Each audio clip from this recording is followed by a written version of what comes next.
Gente, boa noite. Boa tarde. Oxi. Tô adiantada no relógio.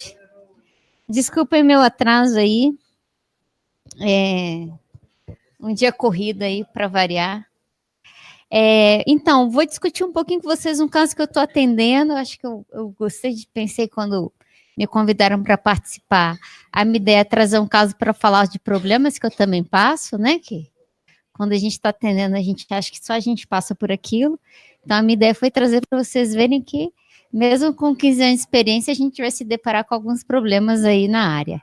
E aí eu vou discutir um pouquinho, minha ideia é apresentar esse caso, é um caso que envolve um quadro de depressão, ansiedade e ideação suicida, ok? Então, que é um pouco, eu acho que, daquilo que a gente tem vivido aí com uma certa frequência.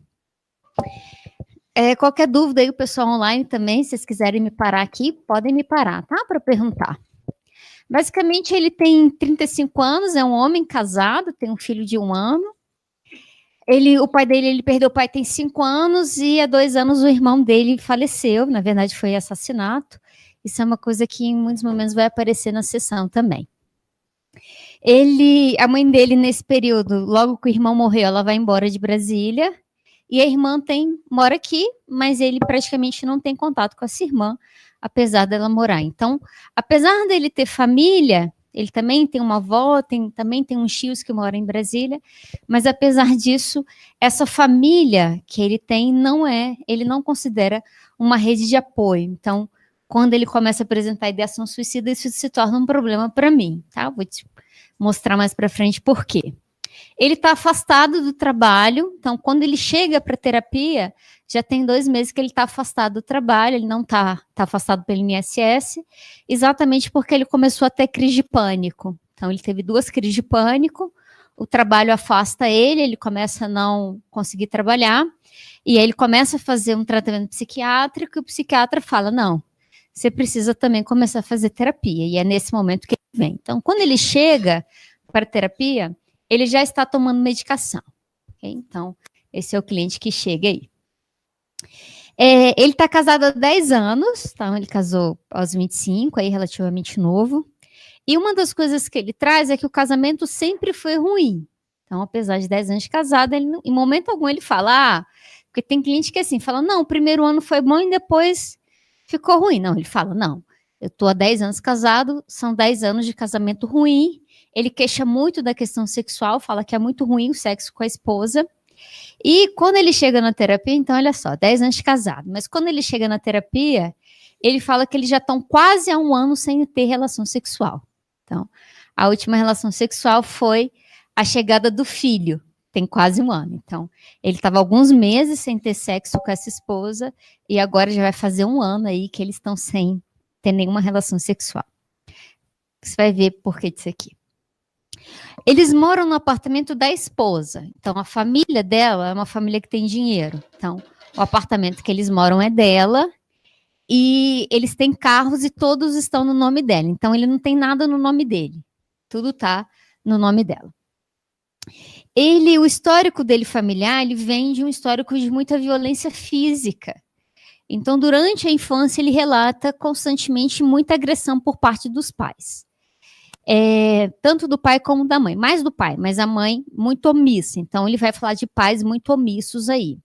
Além disso, ele tem 2 irmãos mais novos, não faleceu, né, mas ele é o mais velho dos 3, e quando esses irmãos chegam, ele meio que se torna responsável por cuidar dos irmãos, então ele assume esses 2 irmãos. Por que isso é importante? Ele se sente culpado pela morte do irmão. Então, ele acha que ele não foi um bom pai, ele não foi pai, mas esse é um relato que ele traz, porque o irmão se envolveu em drogas e o irmão morre por conta das drogas. Ele é assassinado por conta das drogas. Então, ele fala, se eu tivesse cuidado melhor dele, isso não teria acontecido. Só que essa é uma coisa que eu tenho trabalhado com ele. É você querer que uma criança cuide de outra e seja bem-sucedida no processo, né? Então, essa é uma questão, mas isso é uma fala muito forte que ele traz. E com muita frequência, ele vai trazer essa fala. Para vocês terem noção do nível de violência que ele vivenciou, um dia eu perguntei para ele, falei, qual foi a última vez, qual que é a última lembrança que você tem do seu pai batendo em você? Ele falou, isso aconteceu na adolescência, eu tinha tantos anos, e na época meu pai quebrou meu braço, ele veio bater em mim, ele quebrou meu braço. Então, assim, era violência muito física, com muita agressividade, com muita força. Então, ele está nesse contexto.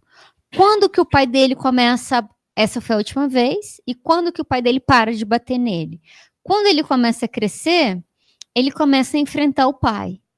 Então, ele começa a ser agressivo, olha só.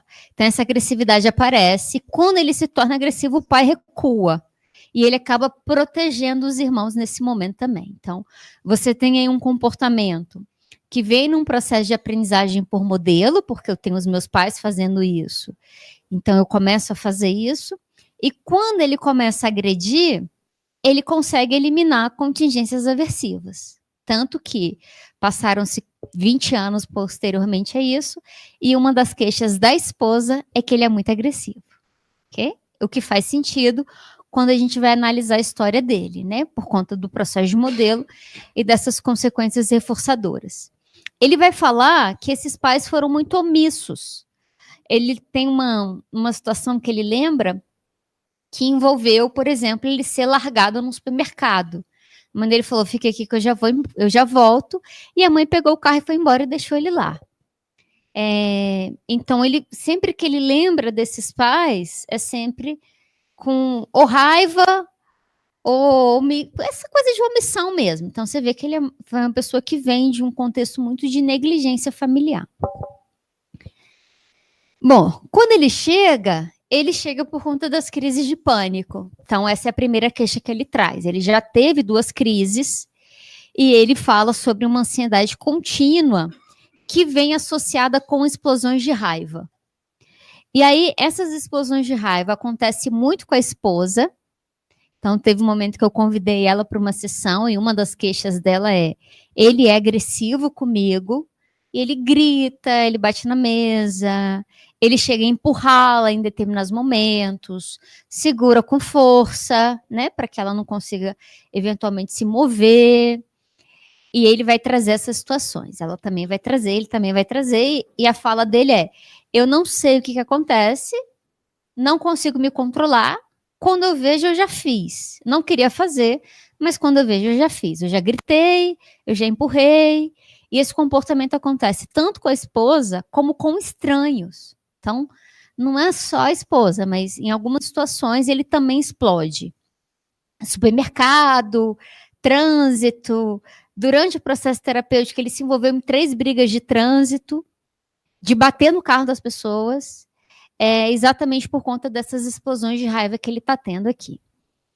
Bom, essa foi a queixa inicial dele, e eu vou começar a trabalhar pela queixa inicial dele. Então, até porque a depressão e a ideação suicida vêm em decorrência do processo terapêutico.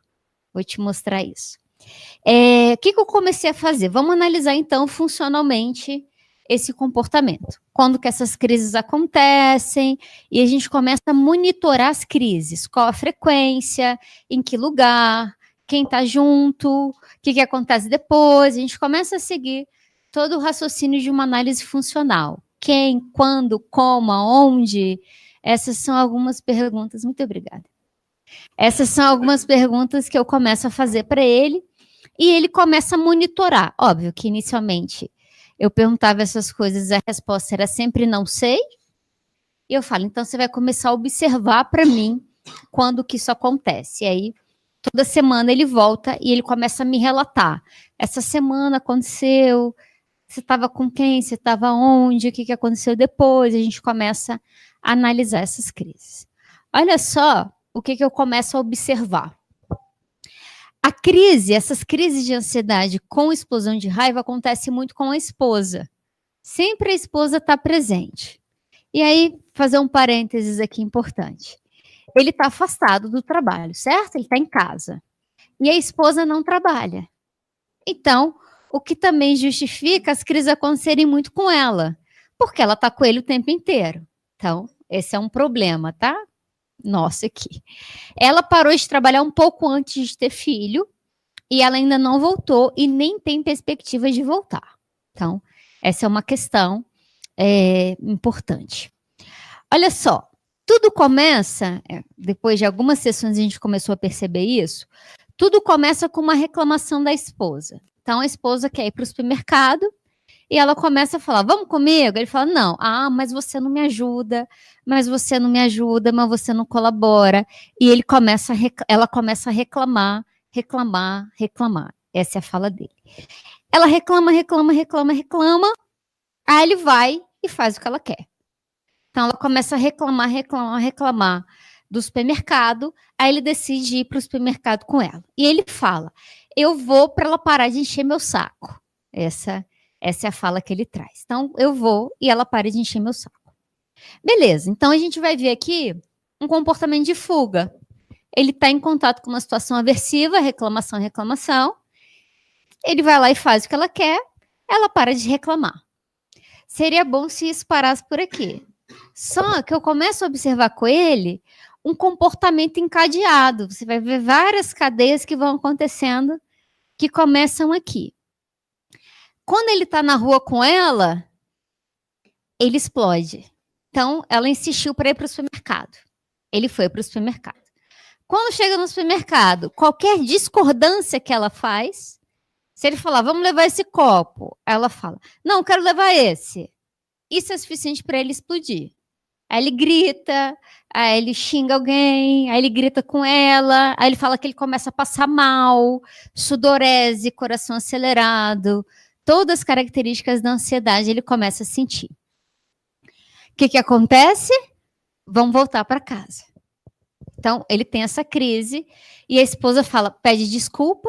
Ah, desculpa, não devia ter feito isso, vamos para casa. E aí ele volta para casa e ela, entre aspas aí, com o rabinho entre as pernas, digamos assim. Óbvio, uma pessoa grita com você muito, a sua tendência é recuar. O comportamento dela também de fuga. Eles voltam para casa e por algumas horas fica tudo bem. Só que a esposa começa a criticar novamente. Então eles chegam em casa, fica tudo bem.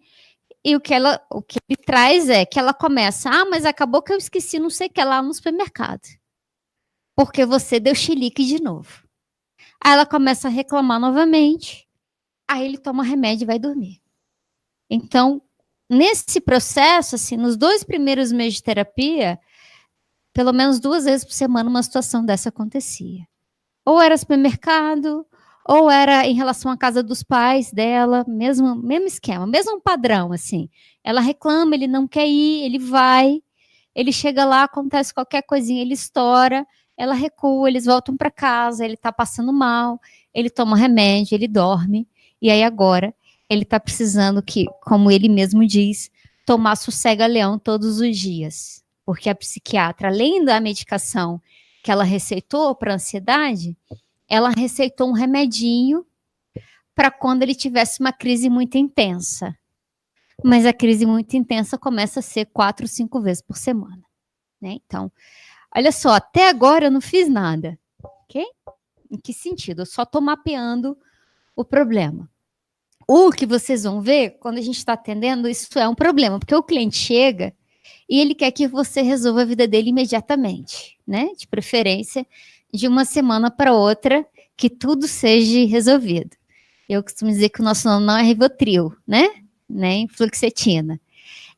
E muito, isso para mim já é interventivo. Eu vou te mostrar por quê. Porque na hora que eu começo a fazer isso, ele começa a perceber como que o comportamento dele acontece. Então, ele começa a ficar mais sobre o controle de que, ó, isso aqui está acontecendo, isso aqui está se repetindo. Então, parece que não, mas a primeira intervenção que a gente efetivamente faz é exatamente analisar esses comportamentos encadeados. Porque, olha lá, quando ele me relata que ele precisou tomar remédio, ele olha para o problema às 18 horas da noite. Mas o problema das 18 horas da noite começou às 9 da manhã. Então, eu começo a mostrar para ele que, ó, esse negócio está vindo num crescente. São dias para essa explosão acontecer. Quando a gente começa a fazer isso, a gente começa a discutir qual que é o melhor momento de quebrar esse encadeamento de respostas. Ele vira, eu lembro numa sessão, eu estava atendendo ele virou para mim e falou assim, mas se eu não fizer o que ela quer, ela vai reclamar. Óbvio, é a primeira cadeia lá, não é? Que ele foge? Aqui. É a primeira cadeia de fuga dele. Tá bom. Mas se você fizer o que ela quer, ela também não reclama? Reclama. Então, qual a diferença de você lidar com a reclamação dela enquanto você está bem, ou você lidar com a reclamação dela no meio de uma crise de ansiedade? Não, é melhor lidar quando eu estou bem. Então, vamos quebrar a cadeia aqui, ó. Então, o que ele começou a fazer? A falar não para a esposa aqui. Vamos, não. Vamos, não. Você quer? Não. Aí ele falava, se eu for, a gente vai acabar brigando e eu vou ser grosso com você e eu posso te agredir, eu não quero fazer isso. Então você vai e eu vou ficar em casa. Ela também continuava reclamando. Só que esses outros comportamentos pararam de acontecer. Ok? Então essa foi uma mudança já que a gente começa a perceber quase que inicialmente. Peraí, deixa eu voltar aqui.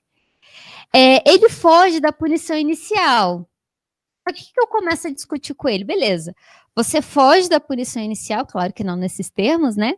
Mas você entra em contato com uma punição com uma maior magnitude atrasada. Então, não é, e essa é uma coisa que muitas vezes a gente vai precisar discutir com os clientes, que é uma doce ilusão que eles têm, que eles vão fazer terapia e eles nunca vão viver contextos aversivos. Vai viver, vai ter briga, vai ter discussão. Só que o que a gente vai fazer é tentar minimizar isso. Então, é melhor lidar com uma briga de magnitude 1 do que lidar com a briga de magnitude 10. Então, se é 1, a gente vai lidar com a 1. E a gente vai resolver a 1 e não a 10. Ele começa a entender isso e ele começa a fazer isso. Correr um pouco mais. Ele começa a entrar em contato e ele não foge. Então, ele começa e ele se sente mal inicialmente, ele se sente desconfortável e tal. Mas como ele começa a não entrar em contato mais atrasado com a punição, um dos ganhos iniciais foi que o remédio que ele tomava 5 vezes por semana, ele passou a tomar 2. Já tá bom. Ok? Já tá bom. Mas não resolveu. Tá resolvendo. Vamos devagar, mas a gente tá indo. Então, essa é a questão. Bom, já falei um pouco sobre isso, esse comportamento dele vem de um comportamento de modelação, principalmente essas explosões de raiva, essa agressividade, então você tem os pais assim, e esse comportamento, olha só, tem 20 anos que ele se comporta assim. Esse comportamento tem 2 mantenedores, ele tem tanto reforço positivo como negativo. Então, quando ele grita, ela recua, e quando ele grita, ele normalmente tem acesso ao que ele quer naquele momento. Então, você tem uma contingência forte na manutenção desse comportamento aqui. A gente começa a discutir isso, e por que eu faço isso? Primeiro, para tentar minimizar um pouco a culpa dele. Ele sente muita culpa. Então, eu começo a mostrar para ele que, olha, você aprendeu isso. Seus pais te ensinaram a se comportar dessa maneira. Tem 35 anos da sua vida que você tem feito isso. Então, você não tem culpa, mas o que você pode fazer diferente hoje? Então, a gente começa a discutir comportamentos alternativos ao comportamento de agressão. Como se colocar diferente hoje nessa sua relação com a esposa? E ele começa a pensar em algumas coisas nesse sentido. Eu diminuí, então, as explosões de raiva, só que olha o problema, ele começa a relatar que ele está melhor da ansiedade, mas ele começa a falar que ele está deprimido. Então eu resolvi um problema, criei outro? Aparentemente sim. É isso que eu fiz. Não intencionalmente, mas é isso que eu fiz. Olha só, eu resolvi o problema inicial, mas ele ainda não tem repertório para lidar com essa esposa de uma maneira diferente. Então ele não grita, ele não explode, mas ele começa a dormir mais. Aí ele começa, eu não quebrei o sair de casa tanto com ela, mas ele começa a ficar mais em casa, olha só. Aí ele começa a ficar mais em casa. Então, esse comportamento começa a aumentar de frequência. O outro está diminuindo, mas esse começa a aumentar. Como ele ainda está com muitas contingências aversivas, ele começa a apresentar ideação suicida nesse momento. Então, ele começa a ficar muito em casa, começa a dormir mais, começa a falar que ele não tem energia, e essa é uma das coisas que ele começa a falar para a esposa: tô sem energia para sair. Então, ele começa a ficar mais na cama, começa a ficar mais... Uma das coisas que ele vai começar a aparecer aqui, que ele para de tomar banho, ele começa a se cuidar menos, começa a vir para sessões mais barbudo, sem fazer barba. O remédio para ansiedade diminuiu, mas agora o psiquiatra entra com remédio para depressão. Ele está fazendo acompanhamento tanto psiquiátrico como psicoterapêutico. Olha só, ele tem um histórico de incontrolabilidade. Então, a análise de comportamento vai falar, uma pessoa que passa por um histórico de incontrolabilidade pode chegar no momento que ela desista de fazer as coisas, que é o que acontece com ele. Principalmente com a morte do irmão. Só para vocês terem noção, o irmão dele foi assassinado por conta de drogas. E a pessoa que mata o irmão dele é uma pessoa da família, porque foi briga de droga, não sei quem mata. E essa pessoa é inocentada. Porque, não, estava todo mundo sob efeito de droga, a história que o irmão tentou violentar, mas aí você não sabe, porque, né? Sabe aquelas coisas que ninguém sabe, ninguém estava lá, ninguém viu? Só quem sobreviveu está contando a história? E isso para ele vem num nível de violência emocional, do tipo, como assim mata meu irmão? Todo mundo sabe que foi a pessoa que matou meu irmão e a pessoa está aí caminhando na rua feliz e contente. Então, ele vai trazer muito de um discurso que não importa o que a gente faz, no final sempre dá errado. Então, ele começa a trazer esse discurso. Não importa quão bom eu tentei ser, meu irmão morreu, não importa o tanto que eu tentei ajudar meu pai morreu. Então, essa é uma coisa que ele vai trazer com muita frequência. Não importa o que eu faço pela minha esposa, ela reclama. Então, ele vai trazer muito desse discurso. E olha só, um histórico de muita punição e muita fuga e praticamente nada de prazer. Então, é quase a receita do catástrofe. Histórico de muita punição, muito reforçamento negativo e pouco reforçamento positivo. Chega uma hora que isso aqui vai ruir. É muito difícil pessoas sustentar isso por muito tempo. Nesse momento, ele começa a relatar, então, que ele queria que tudo acabasse. E aí ele começa a trazer isso. A gente já tem quase uns 4 meses de sessão, quando a primeira vez que ele começa a verbalizar isso. Eu queria que as coisas acabassem, eu não queria que as coisas continuassem. Como que é a relação dele com o filho? A relação é boa, mas ele se arrepende. Assim, é boa, ele gosta do filho, mas uma das falas, principalmente nessa época, que ele começa a trazer que a pior coisa que eu fiz foi ter filho. Porque se eu não tivesse filho, agora eu poderia estar saindo desse casamento. E eu não posso mais sair porque agora eu tenho um filho. Então ele vai ver essa criança como a minha vida já estava ruim, eu acabei de piorar. Então ele vai trazer isso aqui. E aí ele começa a falar, quero dormir, não quero acordar, não faz sentido, nada faz sentido. Se a gente é só energia, qual o problema da gente se matar? A gente vai ficar no universo mesmo. Começa a estudar física para poder ter essas conversas comigo. E aí, nesse momento, eu faço uma avaliação de risco dele. Ele tem diagnóstico de depressão e ansiedade, que aumenta o risco. Ele faz uso de medicação, então ele tem acesso a meios letais, o remédio é meio letal, principalmente remédio controlado. Ele é homem, isso aumenta o risco. Ele é uma pessoa impulsiva, porque ele tem... a história dele está marcada por explosões de raiva, então ele faz as coisas sem pensar. O risco dele está lá para cima. Ele tem pouca rede de apoio. Quando eu pergunto, ele praticamente não tem amigos, ninguém presta, todo mundo é burro, ele tem um pouco disso. Ele tem problema de comunicação, então ele nunca comunica exatamente o que ele quer, principalmente com a esposa. Ele tem pensamento rígido, que é sim ou não, então ele não consegue flexibilizar as coisas, ou é certo ou é errado e acabou. Ele tem ideação suicida e ele começa a apresentar planejamento. Então ele começa a falar, eu pergunto o que ele está pensando, ele não me conta, ele fala, não quero te contar, mas eu tenho pesquisado em maneiras de morrer. Então, ele está um cliente aqui, apesar de nunca ter ocorrido nenhuma tentativa de suicídio, ele não tem histórico de transtorno mental, a família dele não tem histórico também, mas é um cliente que está num risco alto. Aí eu vou analisar os fatores de proteção, até porque quando a gente faz uma avaliação geral, a gente avalia tanto risco como proteção. Ele é casado, apesar do casamento não estar no melhor momento, isso ainda é um fator de proteção.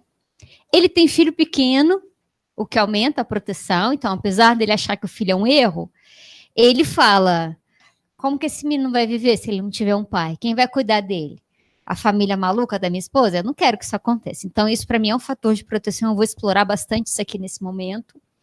Ele é uma pessoa religiosa, ele está questionando um pouco isso, mas ele ainda está numa fase de questionamento, que para mim é bom, tá? E ele tem uma boa adesão ao tratamento, ele não falta, se ele atrasa 5 minutos, ele avisa, ele está bem engajado no processo terapêutico. Então, ao longo aí dos 4 meses que eu estava atendendo ele nunca faltou. Quando ele não pôde ir, ele avisa com antecedência e pede para remarcar. Então, ele está bem engajado na terapia, ele está bem engajado no tratamento psiquiátrico, ele vai nas consultas, ele toma medicação regular, isso é um fator de proteção. Se a gente colocasse na balança proteção e risco, o que está mais alto ainda? O risco. Então, ele ainda é um cliente de risco. Nesse momento, eu faço um contrato de vida com ele. Então, eu faço um contrato de vida, eu falo, bom, você está querendo morrer, mas a gente está trabalhando, a gente precisa conversar aqui e a gente define algumas coisas nesse momento, nós dois.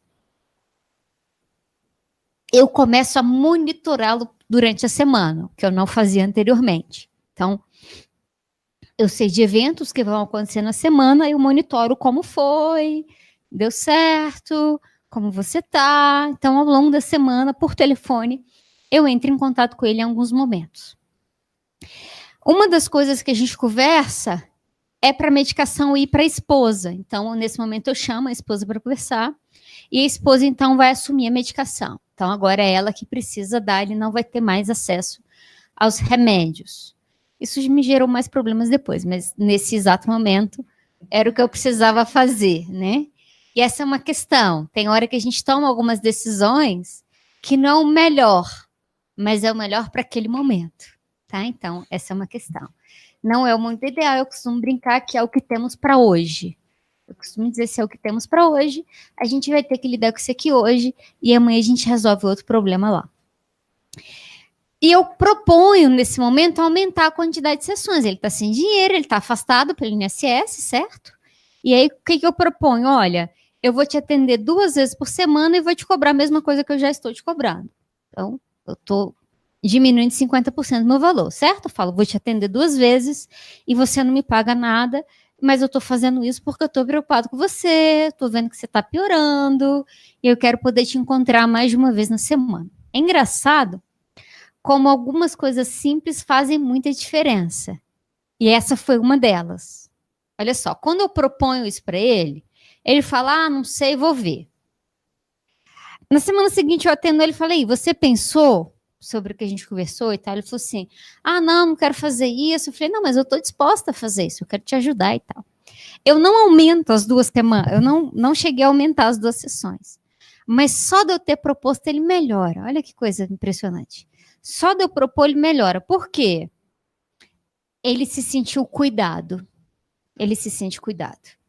Então, ele está vindo de um histórico que ninguém cuida, que ninguém protege. Eu faço um contrato com ele, eu proponho fazer uma coisa para ele. Ele fala, não quero, mas eu estou me sentindo melhor. Eu sei que se eu precisar, eu posso contar com você. Nesse momento, ele para de falar de planejamento suicida, por exemplo. Então, assim, foi uma coisa super simples, mas que imediatamente já gerou efeito ali no processo terapêutico para ele. Então, ele começa a ver que, finalmente, ele tem backup. Finalmente, ele tem suporte ali se ele precisar. Nesse momento, então, e foi uma das coisas que a gente fez no nosso contrato de vida, foi que ele deveria aumentar o autocuidado dele. Então, eu propus a ele que ele iria tomar banho todo dia. Ok? Então, parece simples, mas para um cliente muito deprimido não é, né? E isso, óbvio, vai afetar o casamento. Então, parece coisas simples, mas que geram outros problemas encadeados aí. Eu começo a propor que ele passe mais tempo com o filho. Então, a gente define na agenda dele, em alguns momentos ele vai sair só ele e o filho. Eu quero usar o filho a meu favor nesse momento, já que essa criança, apesar de ser um erro, é importante, e apesar dos problemas, criança é bom, né? Reforço não contingente, né? Não importa muito o que você faça, você tem reforço chegando ali. Além disso, a gente coloca na agenda dele que ele realize atividades que não esteja sozinhos, coisas que ele gosta de fazer e que ele vai fazer sozinho. Então, o que você gosta de fazer? Ah, não sei o quê. Quanto tempo você não faz? A vida inteira. Então, você vai fazer isso e você vai sozinho, tá? Porque, como o divórcio pode ser uma possibilidade, eu preciso preparar essa pessoa para estar só, se ela precisar estar só. Até porque até agora ele não sabe ficar sozinho. Então, eu já estou pensando também, estou fazendo uma intervenção agora, pensando daqui a um ano o que pode acontecer. Então, essa é uma coisa que eu fiz. Olha só. Nesse momento, e aí isso é uma coisa boa e ruim, né? Mas assim, a gente não tem controle sobre todas as contingências da vida do nosso cliente. Tanto a hora que você está fazendo negócio, tudo piora, e às vezes você está fazendo negócio e tudo melhora. E às vezes não tem nada a ver com o que você está fazendo. Tem a ver com o universo, com a vida, com tudo mais. Nesse processo que ele está melhorando, a mãe da esposa dele adoece. E isso foi ótimo. Ruim para ela. Mas para ele foi bom. Olha o que acontece. Quando a mãe adoece, a esposa começa a passar mais tempo fora de casa para cuidar da mãe. Então ele começa a ter mais tempo para ele e com a criança. Então ele começa a se sentir ainda melhor. Eu não tive nada a ver com a doença da sogra dele, né? E para ela é horrível. Imagina, ela tá doente. Mas para o cliente melhora o humor dele nesse momento. Então, são coisas aí que acontecem na vida da pessoa, e às vezes é o contrário, tá? Às vezes você tá lá todo no trabalho, aí acontece um evento lá na vida da pessoa, seu trabalho de 6 meses é jogado fora, você começa de novo. Isso pode acontecer. Ele começa a relatar melhora, e ele começa a se engajar em outras atividades. Aí, olha só, olha, esse caso eu ainda tô acompanhando, tá? Tanto que tô quase terminando, vou falar sobre os desafios. Quando ele melhora, o médico sinaliza que ele vai poder voltar ao trabalho. Aí ele piora de novo. Então, olha só, quando ele vai no médico, o médico fala, não, você já pode voltar. Como assim eu já posso voltar? Não falei disso, mas o contexto do trabalho dele é um contexto muito aversivo para ele. Tem N outros problemas lá que precisava de mais uma hora para te contar. Mas tem N outros problemas lá. E aí, olha só, por que ele já não se divorciou? Eu não te falei que a esposa dele não trabalha? Mas é ela que sustenta. Por quê? A família dela tem dinheiro. Não é nem ela que sustenta. Ele trabalha, ele põe dinheiro, ele sustenta a casa. Mas o pai dela tem muito dinheiro. Então, o pai dela dá uma mesada, que é tipo 3 vezes o salário dele, que ele mantém as coisas. Então, assim, ele sair desse casamento, ele vai ter muitas perdas. Ele tem muitas perdas, até financeiras. Então, tanto que ele fala, se eu tiver que sair, em alguns momentos a gente discute a possibilidade do divórcio, ele fala, a primeira coisa que eu sei é que eu vou perder é a guarda do meu filho. Porque ela tem muito mais condição até financeira de bancá-lo do que eu. Isso, para ele, é um problema nesse momento. Aí, olha só, ele piora de novo.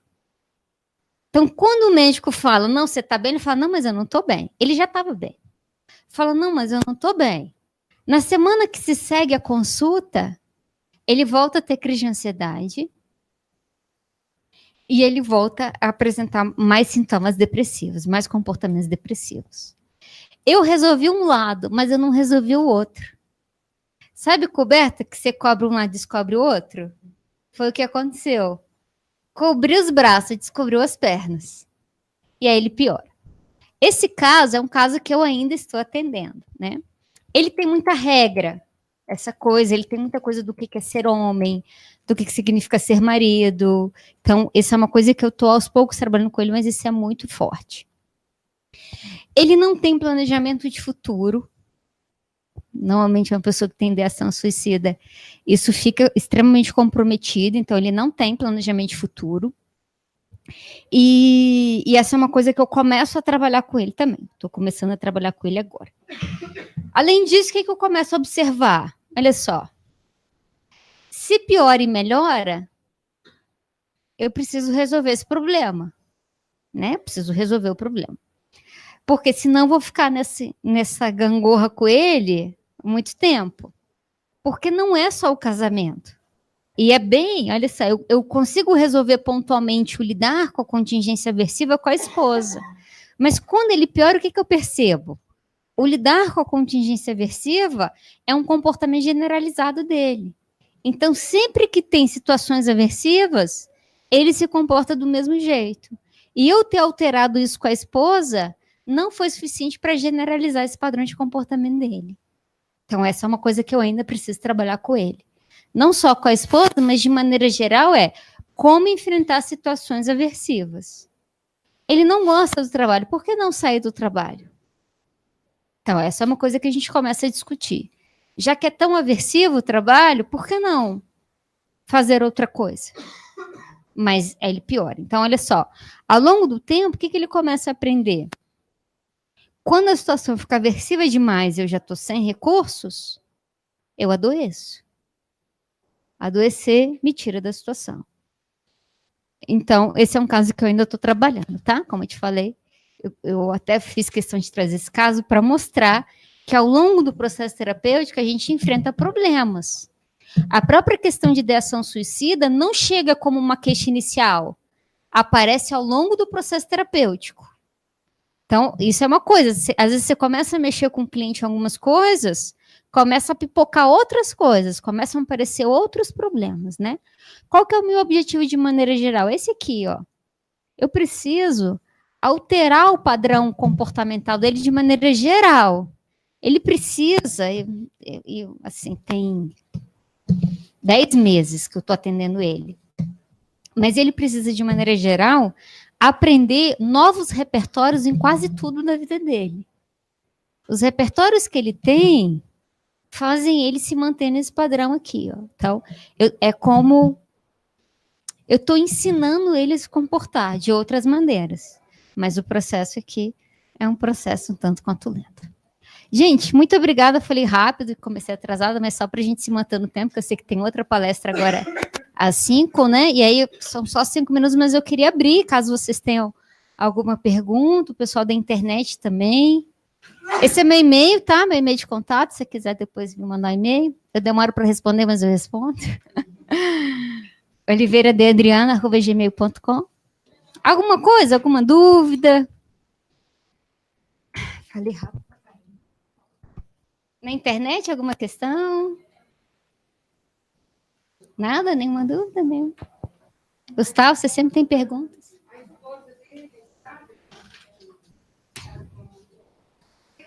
Não, a esposa dele não sabe que ele está com ideação suicida. Não. Que é um outro problema, né? Que eu não comentei aqui, mas assim, pelo que ele fala, a esposa dele vem de um quadro depressivo também. Ela está deprimida, pelo menos é o que ele traz. Quando eu fiz uma sessão com os dois juntos, ela pediu para eu atender ela. Ela falou, você podia atender ele um dia e me atender no outro. Eu falei, isso eu não posso fazer, né? Mas eu vou te indicar para uma terapia. Senão, eu ia virar mediadora. Eles iam passar um dia, ele falava mal dela, outro dia ela falava mal dele para mim. Óbvio que eu ia sair do lugar que eu precisava estar, né? Então, eu não aceitei. Ela me pede, eu falei, não posso. Ele falou, não me importa. Eu falei, não posso, mas eu vou te indicar algumas pessoas para você fazer terapia. Ela não vai para terapia. Então, ela não está em processo terapêutico. O que dificulta o meu trabalho, tá? Assim, nesses 10 meses, eu avancei e retrocedi muitas vezes. Porque às vezes eu fazia todo um trabalho, ela em uma semana detonava o que eu fazia. Era impressionante, assim. Passava um mês trabalhando, em 3 dias ela acabava com o que eu tinha feito. É isso, assim, de... Foi. A esposa, né? Ela não ficou surpresa quando vocês negociaram ela controlar a medicação? Ela não quis saber o motivo? Na verdade, não. Por quê? O que a gente conversou no dia que a gente conversou sobre esse controle? Que ela precisava cuidar um pouco mais dele. Que ele estava deprimido, que ele não estava bem, e que uma das coisas que ele conversa comigo nesse dia, que uma das coisas que eu queria é que ela demonstrasse um pouco mais de cuidado com ele, e isso envolveria ela controlar a medicação.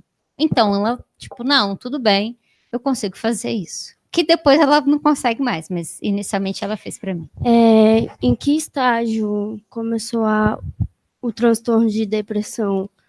Ele já vinha com esse transtorno e você descobriu isso durante a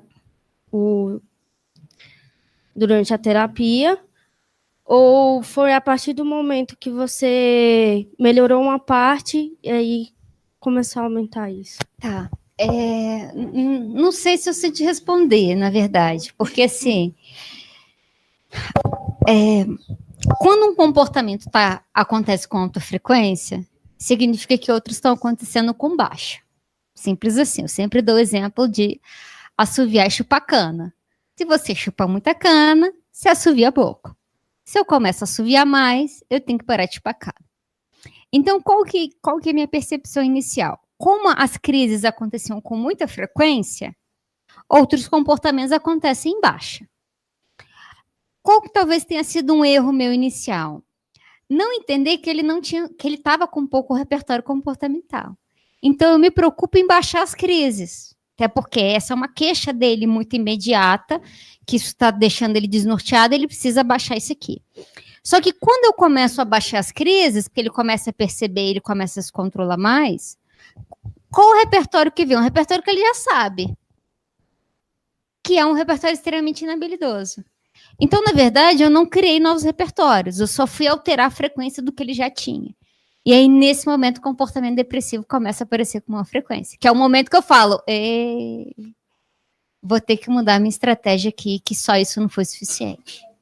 Microfone. Só para complementar.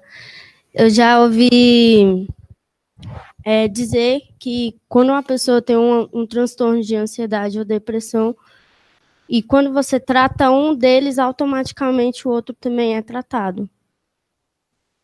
Eu não entendo assim, não. Até porque podem ser repertórios comportamentais diferentes. Sim. Deu uma compreensão melhor. Obrigada. Não uma coisa. Você disse que ao longo das sessões ele acabou piorando e você chegou com a fala de que eu causei isso. Uhum. Como que você se sentiu? Uma boa pergunta. Acho que eu não tinha parado para pensar nisso. Assim, o que eu acho que é uma coisa que todo clínico vive? Frustrações. Acho que isso faz parte, né? E frustrações, isso. Tentei fazer isso, não deu certo. Agora que você fala, eu vou ter que começar a pensar nisso aqui de novo. Qual que é o erro que eu já cometi muito na minha vida que eu não cometo mais? Duvidar da minha competência. Então, assim, beleza, não saiu como eu queria, fiz uma análise talvez não tão completa. Agora eu vou repensar nisso e vou começar de novo. Então, mas assim, eu acho que a frustração vem naturalmente. E faz parte, eu tenho entendido isso como faz parte. É bom para me deixar esperta. Eu acho que essas coisas não saírem sempre do jeito que a gente quer. É bom para a gente saber que você sempre tem mais alguma coisa para aprender, você sempre tem mais alguma coisa que você precisa olhar, que tem hora que as coisas podem passar despercebidos. Então, acho que você ficar esperta na vida, que é o que eu penso assim, é importante para o nosso trabalho, sabe? Mais do que agora eu já sei, agora eu estou tranquilo e não tem mais. Então, mas frustração, com certeza, assim. E quando a gente lida com clientes que começam a apresentar ideação suicida, não sei quantos de vocês atendem casos assim, ou já atenderam, aí além da frustração de eu fiz isso e não deu certo, você vai lidar com uma sensação de insegurança. Vem uma insegurança no lidar com o caso. Será que o que eu fiz vai ser suficiente? Vou ter que esperar uns dias para descobrir. Será que o que eu fiz vai ser suficiente? Então, essa insegurança, assim, é uma coisa que eu vivo, é uma coisa que eu vejo os alunos que atendem relatarem, é uma coisa que você vai ter que aprender a lidar com essa coisa que o negócio não está completamente na sua mão. Microfone. Última pergunta, gente, para encerrar, para ninguém Adriana, você disse que inicialmente você quis abaixar as crises e tal. Hoje, você vendo o caso assim, o que você faria diferente? Talvez colocaria, por exemplo, ele toda vez que tinha crise, para a esposa saísse. Será, eu penso, como futura psicóloga, se, por exemplo, fosse o caso de colocar assim, algumas vezes ele iria, outras vezes ele não iria, por exemplo? Talvez. O que eu acho que eu faria diferente? Eu acho que eu já começaria com 2 sessões por semana. Assim, acho que quando ele chegou, eu já vi que o negócio estava muito ruim, sabe? Eu acho que naquele momento eu já deveria ter proposto 2. Antes, foi eficaz e tal, mas eu acho que se eu tivesse começado com 2 sessões já de cara, eu teria conseguido fazer um trabalho duplo desde o início, assim, de abaixar as crises, mas ao mesmo tempo desenvolver outros repertórios, sabe? Comportamentais. Um aluno meu está atendendo um caso agora. A Lorena? Foi a Lorena? Não sei. Não sei quem foi. Que eu propus isso. Falei, propõe 2 vezes na semana. Uma sessão a gente vai trabalhar esse aqui, ó. E na outra sessão a gente vai trabalhar esse aqui, ó. Que é isso, uma pessoa que tem muita inabilidade social, mas que tem lá uma queixa de ação. Não sei se é o Luiz. Você lembra? Não sei, é alguém da minha supervisão. E eu propus isso, vamos ver se vai dar certo. Exatamente para sanar. Talvez se eu tivesse feito isso, talvez isso aqui, eu teria evitado isso aqui, entende? E trabalhar bem, a ideia, essa que eu propus, é trabalhar bem focal mesmo. E falar isso para o cliente, ó, nessa semana aqui, nessa sessão, a gente vai trabalhar com alguns treinos de algumas coisas. E nessa sessão, a gente vai discutir mais esses assuntos aqui. Para ver se resolve. Talvez se eu tivesse isso, talvez eu teria minimizado esse problema, né? Mas é isso. Gente, muito obrigada. Desculpa novamente o atraso.